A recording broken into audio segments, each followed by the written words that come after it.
Yo, hey, this shit easy, nigga. Hey, all I'm talking about, nigga, I'm still out here trying to get it. Contender Regime Boxing checking back in with y'all, man. What's good? Man, what a night. What a night of boxing. The whole card was very entertaining. So much talent on the card, so much young talent on the prelims. A really good card, man. And the main event just capped it off and did not disappoint. Devin Haney versus Vasyl Lomachenko.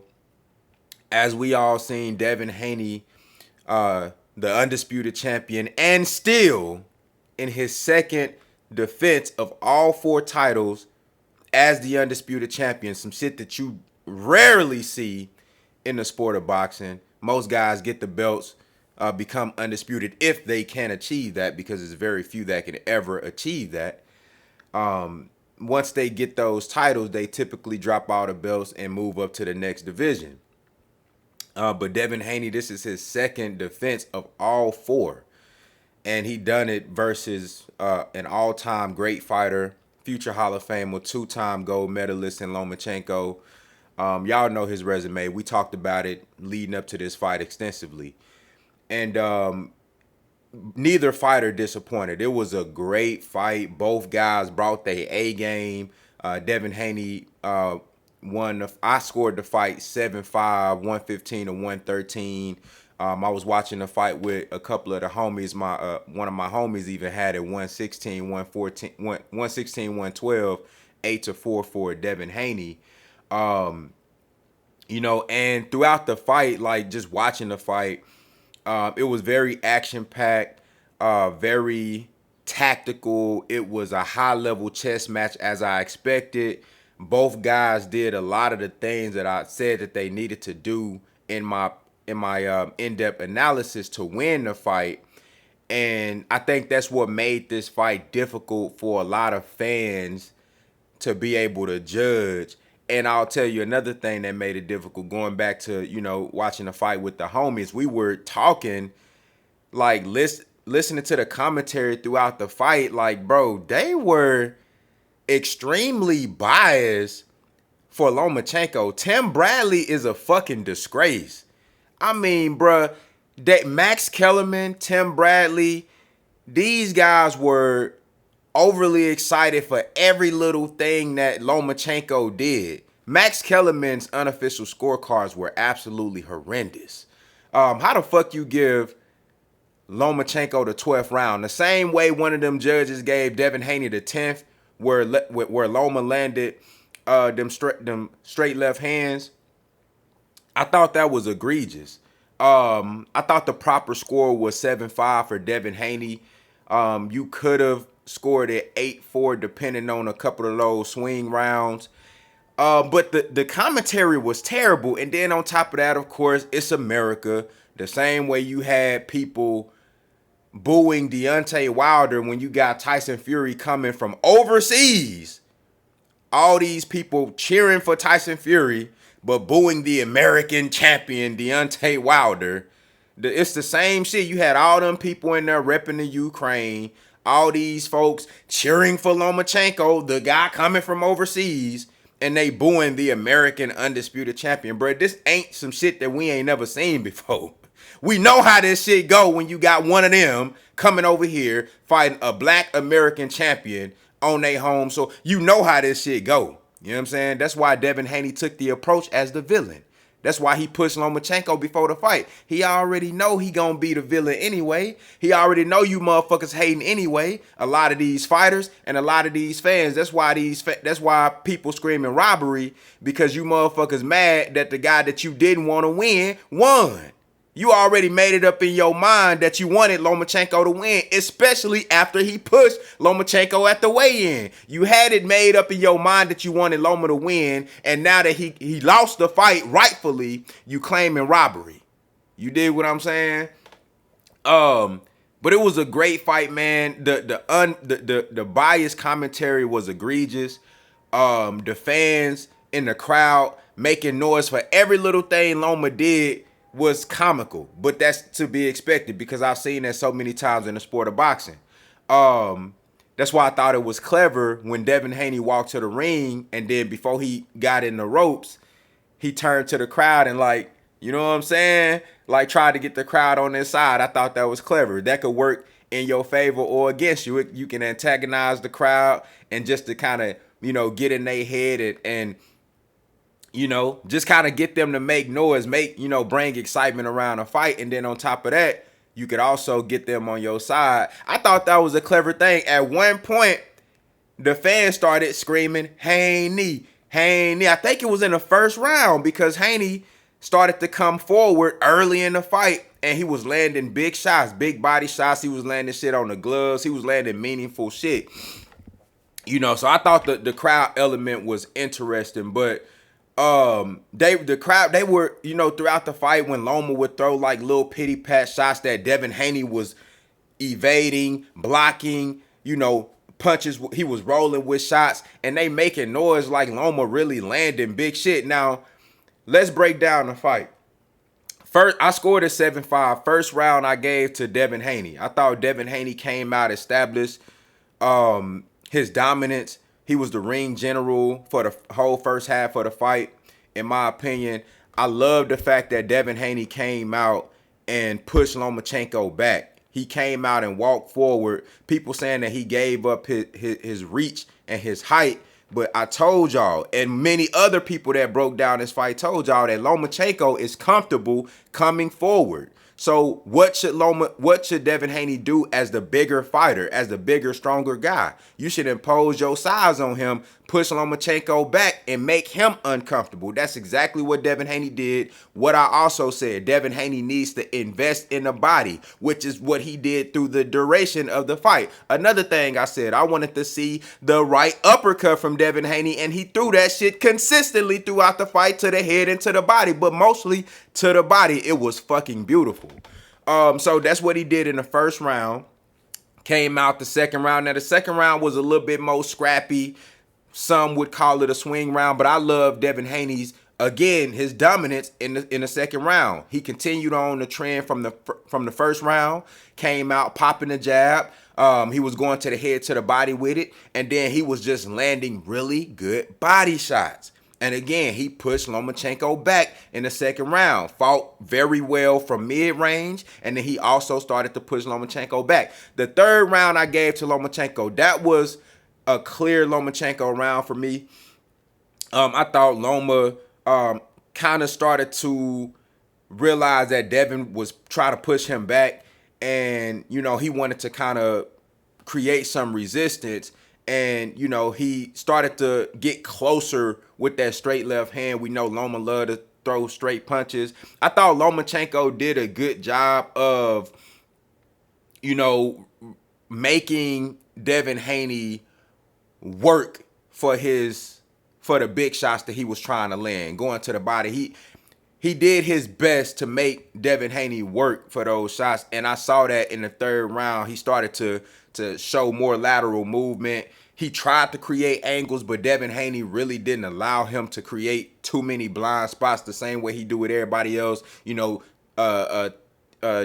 around them and, really, getting to the side of them, getting behind them, creating blind spots. Devin Haney did a really good job of sticking his feet in the ground and, rolling with those shots and making sure that, he didn't really have no blind spots in there with Lomachenko. But that third round I gave to Lomachenko, I thought, he carried that round. I thought he was the more active fighter in that round.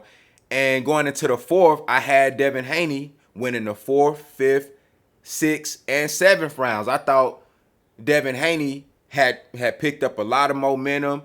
He had a full head of steam. He was, he chose to mix it up with Lomachenko because in most of those rounds, he was the aggressor coming forward, throwing big shots to the body. And then also he would, in the middle of the rounds, he would fight at mid-range. And it was a high-level chess match. I love how Devin Haney took the first half of the round to kind of, in those middle rounds that I gave him on a string, 4, 5, 6, and 7, Devin Haney did a great job of balancing out his work throughout those rounds, landing the more accurate and effective shots, fighting at mid-range, and then choosing his spots to be aggressive and walk forward on Loma. And there were so many in those rounds, and this is why I thought those rounds were the most meaningful throughout the fight, because you can physically see that Devin Haney was controlling Loma. I mean, some of those right uppercuts that he was throwing to the body were literally folding Loma's body, like literally moving Loma across the ring. Like he was physically controlling Loma with his shots, with his positioning, and with his physical strength. And I thought that's what the judges liked the most from Devin Haney. He was the ring general the entire night. Now, the rounds 8, 9, 10, and 11. 8, 9, 10, and 11, I gave Lomachenko all in a row. This is when Lomachenko started to pick it up. It was similar to the Teofimo Lopez fight, not in the first half, because Devin Haney did way better work than Lopez did in his fight in the first half of the fight.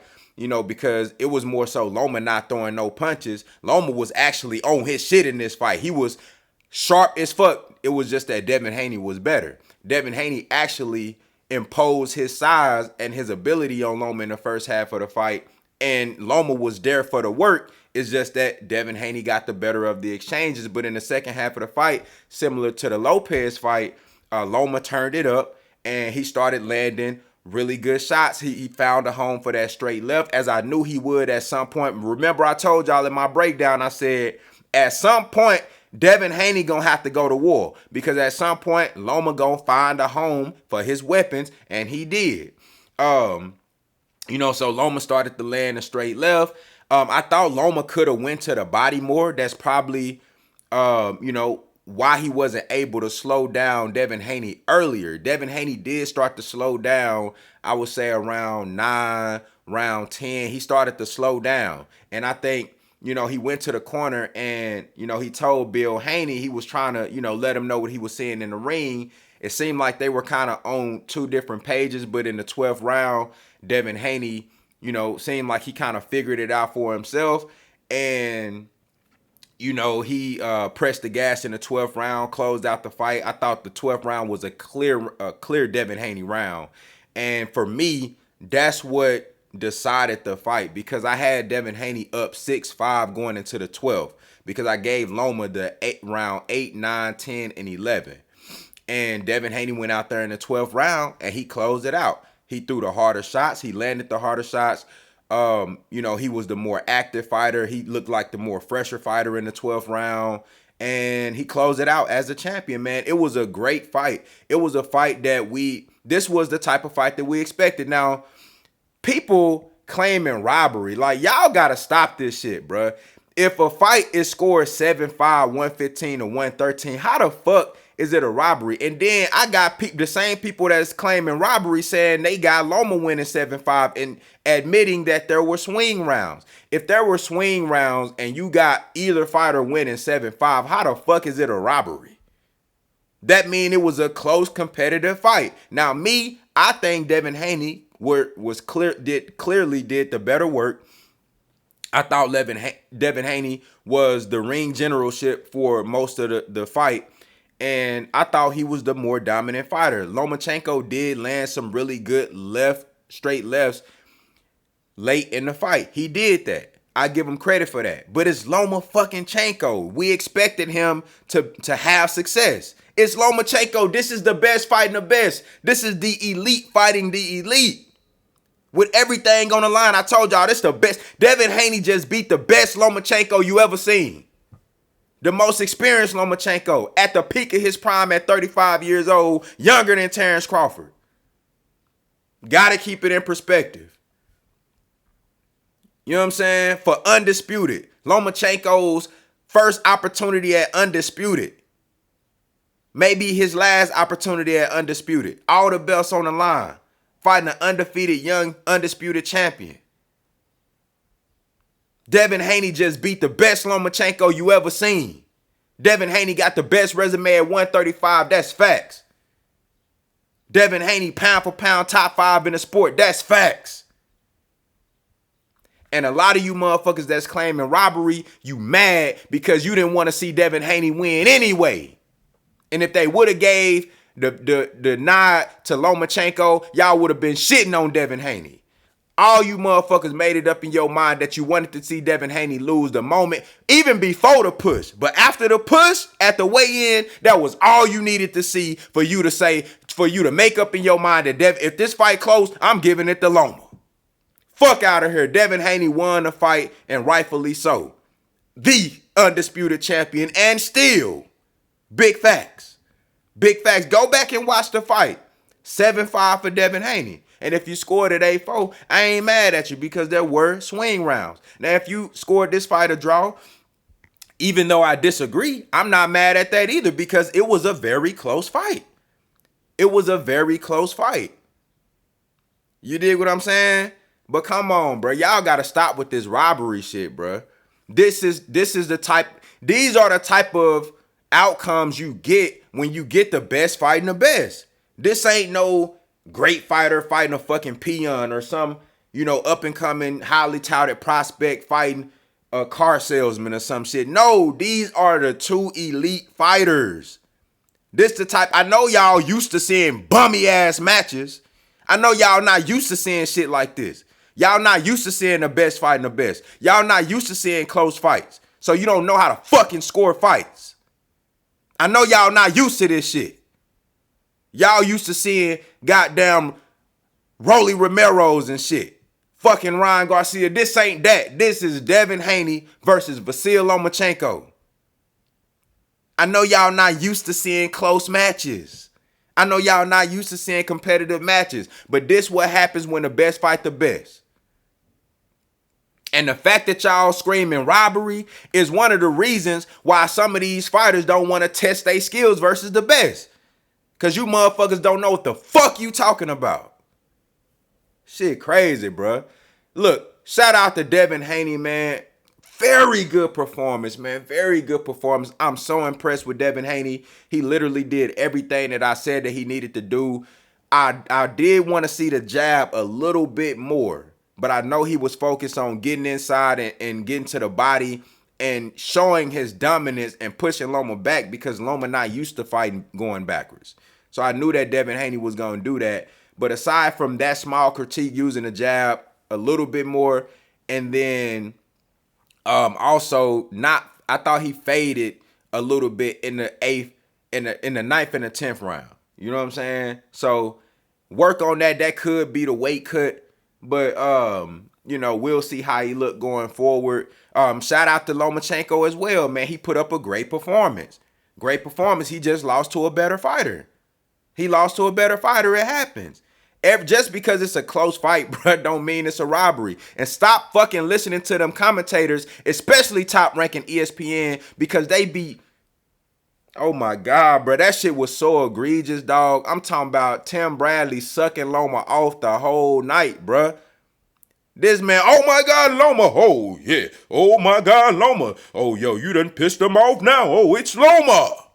Come on, bro, dude ain't landing shit. Y'all see Lomachenko face pieced up. Pieced the fuck up. Come on, bro. Y'all gotta stop that bullshit, bro. And Max Kellerman, hey, bro, y'all gotta stop that bullshit, bro. Go back and watch the fight. No commentary. And pay attention to what the fuck happened, man. Y'all let me know what y'all think down in the comments. I want to see Devin Haney versus Tank Davis next. That's what I want. At 35 or 140, don't matter to me. Depending on how Devin Haney feel. But I want to see that fight next. Devin Haney versus Tank Davis. Great fight. Great fight. I think the favorite in that fight got to be Tank Davis. I think overall he just bring a lot more. I think he bring more to the table overall. But I think that's a great fight, man. And the best fighting the best. I want to see that fight. And I think Devin Haney has everything it takes to beat Tank Davis. But he got to be sharp. He got to be sharp just like he was versus Lomachenko. But even on another level. You dig what I'm saying? So great fight. Y'all let me know what y'all think down in the comments, man. Contender regime boxing. I'll holler at y'all boys, man.